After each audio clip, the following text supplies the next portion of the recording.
La première conjugaison française est extrêmement défectueuse, même sinistrée, à la différence des autres conjugaisons françaises.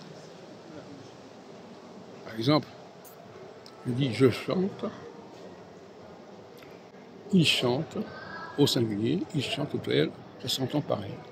Par contre, pour d'autres verbes, il doit, ils doivent, il peut, ils peuvent, il finit, ils finissent.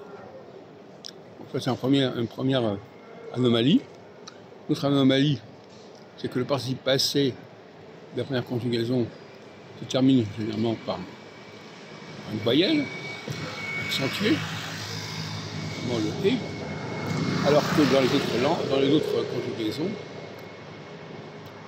ça se termine par une consonne. Il écrit, il a écrit, il y a un T. Et écrit, féminin, écrit, écrite.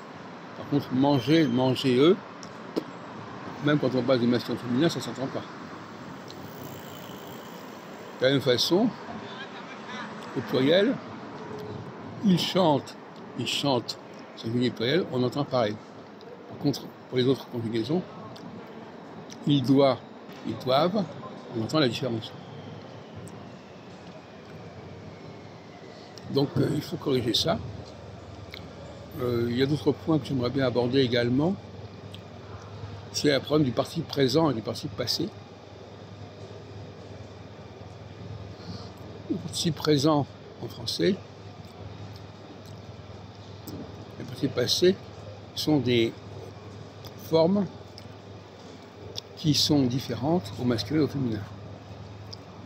Alors, je ne parle pas de la première conjugaison dont j'ai parlé tout à l'heure, mais plaisant, plaisante, chantant, chantante. Donc ça, c'est un point important. Mais ce qu'il faut comprendre, c'est que le participe passé en français se construit en règle générale avec le verbe avoir, et le participe présent se construit en général, même généralement, avec le verbe être. Ça aussi, ce sont des particularités qu'il faut signaler. Il a mangé, il a fini, il a écrit, et il est énervant, il est plaisant. Dans un cas, on a le verbe avoir, dans le cas, on a le verbe être.